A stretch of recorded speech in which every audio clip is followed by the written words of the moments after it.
I certainly am not the only crafter who thinks mending your clothes is super important, but also lets their mending pile become a little bit overwhelming. So today we are tackling my mending pile. That's it, that's the video. We're just going to mend some stuff. It's all really tiny stuff, in fact. Like on this t-shirt, we just have some little holes, probably made by my trousers. I think that is entirely it for this t-shirt. Oh no, there is also this little hole in the back, probably made by the tag.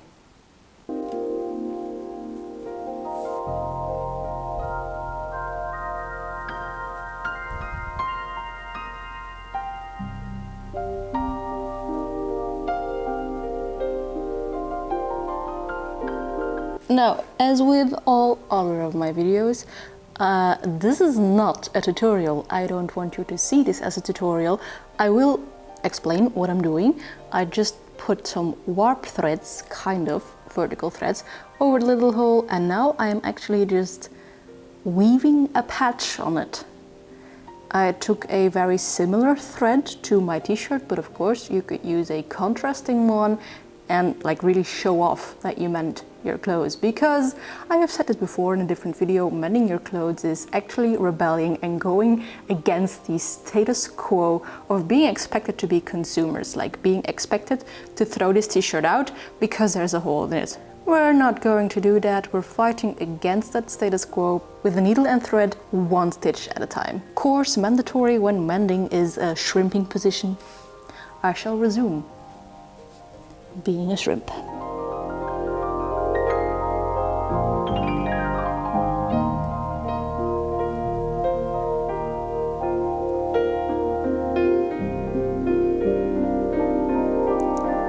Now, if it looks like I'm sewing rather than weaving, that is because you are in fact correct. I'm also trying to catch the fabric underneath, so that my patch not only covers the hole, but also becomes a reinforcement for the stitches around it.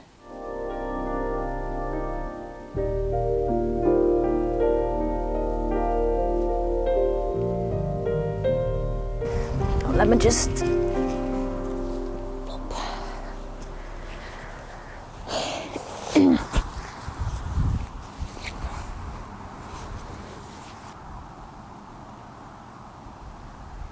outside shrimping is of course the superior kind of shrimping. I know colloquially you refer to this seating position as crisscross applesauce, but in Dutch we call this kleermakerszit or tailor's position.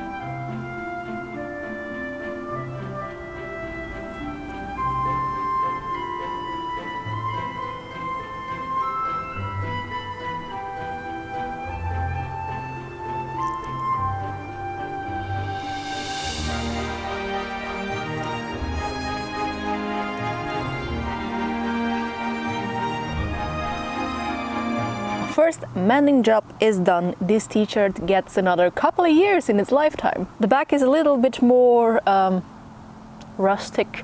I don't know. I wasn't as neat with my stitches as I was in the front. But then again, what the back of me looks like is none of my problems. Next project. Or well, the same project, because it's another t-shirt that has like these tiny two holes, probably near where my pants hit, and it also, again, has a hole in the back.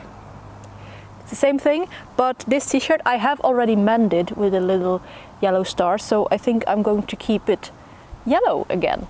It's going to be visible, but that's okay. Maybe another star.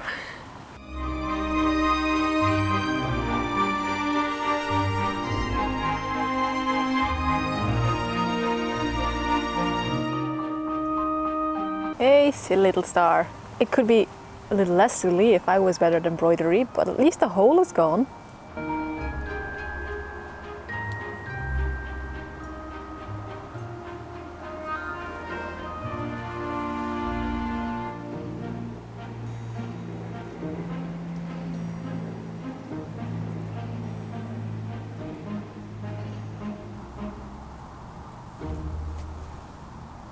Currently I'm mending one of my absolute favorite dresses who must have had a bad encounter with a belt, honestly. Like I've already did a spot over here and a spot over here and a spot over here, which are all like neatly aligned on the waistline. So yeah, I think that was a not too friendly encounter with a belt.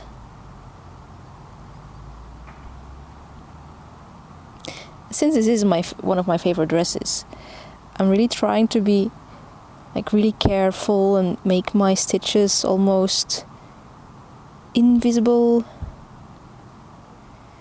Now, the fact that my mending isn't invisible mending, but very much visible mending, is a skill issue.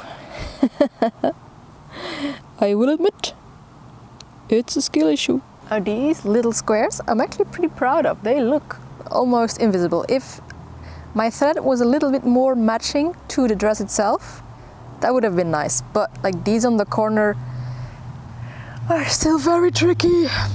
But then again, you know, it looking pretty isn't the ultimate end goal right now. I want it to be functional. This is my favorite dress. I just want to wear the heck out of it once more without fearing that I'm going to rip these holes. I mean, the holes were already ripped, but I don't want to make them any bigger because the stitching time saves 9.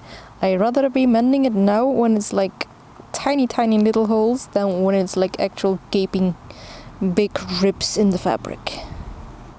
Whilst I have been sitting here mindfully stitching at my dress, specifically at the waistline of this dress, I kind of came to the conclusion that wearing a visibly mended garment is as much of an act of rebellion as mending the garment. Even if you didn't mend the garment yourself, if you had it mended by someone, by a tailor, then still the wearing of that mended garment is just as rebellious as sitting here stitching by yourself. And I came to that conclusion because I realized that all of the media characters, or the characters in Western modern media that have visible mended patches on their wardrobe, are characters that need to signify that they are poor, or probably coinciding with that they are not white. I am just going to keep on stitching at this waistline, and as I said, then wear the heck out of this dress with the patches and everyone can see it. A second category of characters that wear patches are people in subculture, specifically punk. Wearing mended clothing is punk. Sometimes I think I have deep, profound thoughts, but they don't always come out very good. Oof. Okay, future Jente here to break the illusion that it is one fun, one-day quick vlog. Because I just reviewed my footage of me having that brainwave and I think I can do better.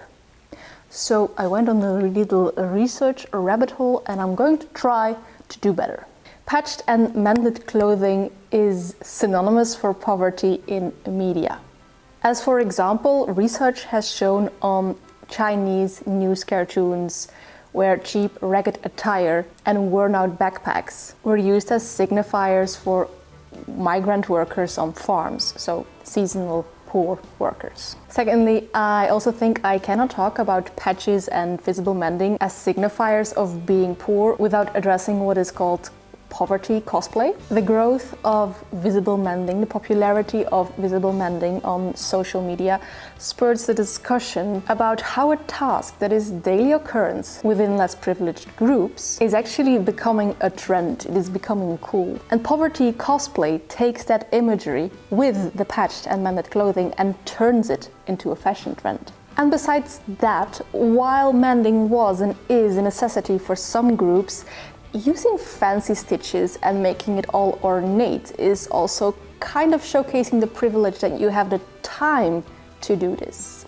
Evidence also shows that people will assume that others strive for anti-consumption, for example, via visible mending, is actually done out of financial need rather than from an anti-consumption perspective. People will firstly think this person is poor rather than this person is actively trying to make a difference for the environment. And the stigma about looking poor is real. And it also has a great deal of intersectionality within it. Shan Spear's second channel video, Black Women Can Never Be Human, does a better job at explaining it than I, a upper middle class white woman, ever be able to.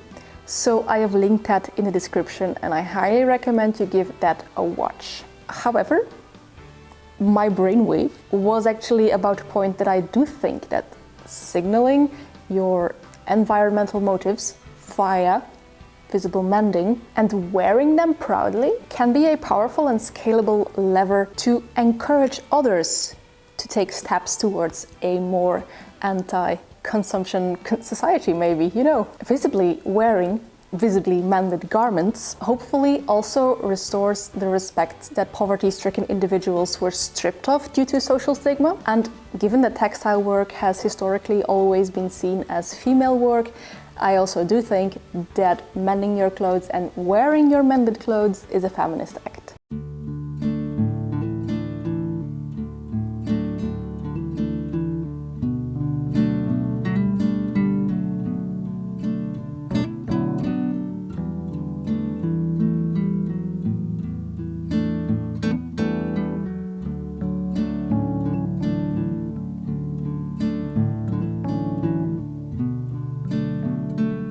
Now, all of the clothing that I have been thus far mending are clothing with a little bit of age to them. Those first two t-shirts, I have them for at least 14 years now. I have them since high school. The brown skirt, the brown dress, secondhand. Who knows how old they are? Not me, but I've been wearing them for a couple of years already. But this, I am actually mad that I already have to mend it. This, my dear friends, is an original on the floor dress. You know, that very expensive, fancy cottagecore brand that all the creators online love. I bought myself a on the floor dress for my birthday in June. Now, it is a dress with long sleeves, so I haven't been wearing it much, but I have been wearing it this week. I have been wearing it 3 times in total. And will you look at that? I don't even remember getting my sleeve snagged onto something. Like,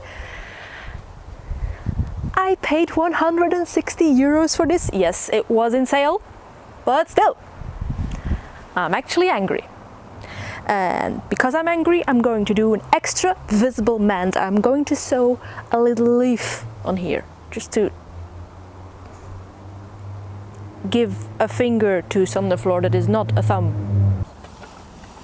I also don't seem to have a green thread that matches the fabric. I think this would be closest. Yeah. Yeah, these are all too green. I think we'll have to go with this.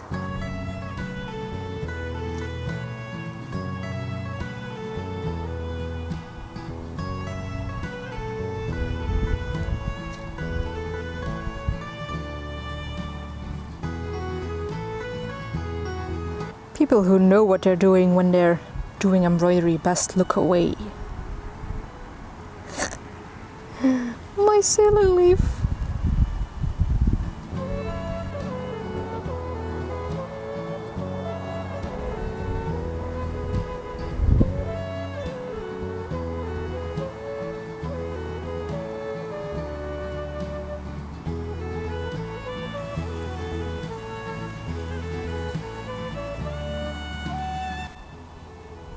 This mushroom looks like it could use some mending as well. I've added some line work around my leaf. Did it make it better? Debatable. But at least it shows that visible mending is also just an opportunity to add some whimsy to your clothing and some, you know, some character, some personality. Like this really screams a chaos goblin owns this. And they don't really care for neat stitching. There we go. Now we have a leaf. Or now I have a leaf on my sleeve.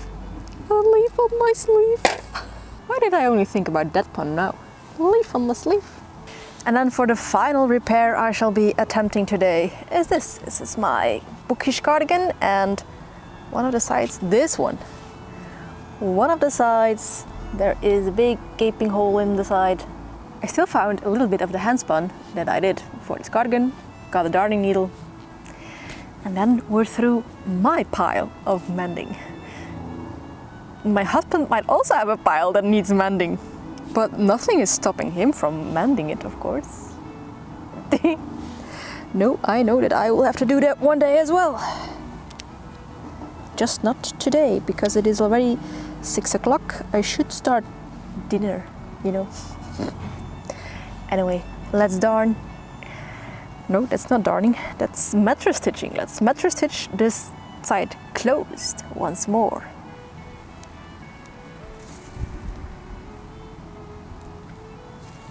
Actually, it's not even mattress stitch. I'm just sewing this closed. As long as it holds, right?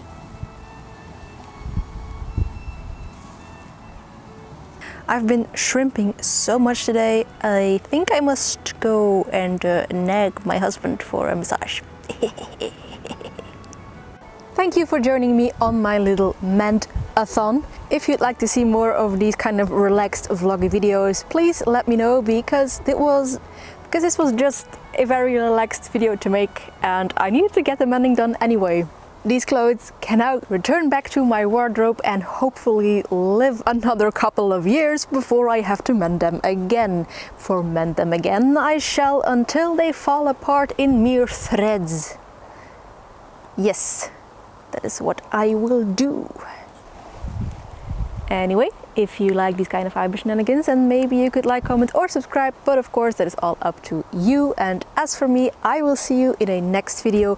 But before we do that, here are some other craft shenanigans you might enjoy.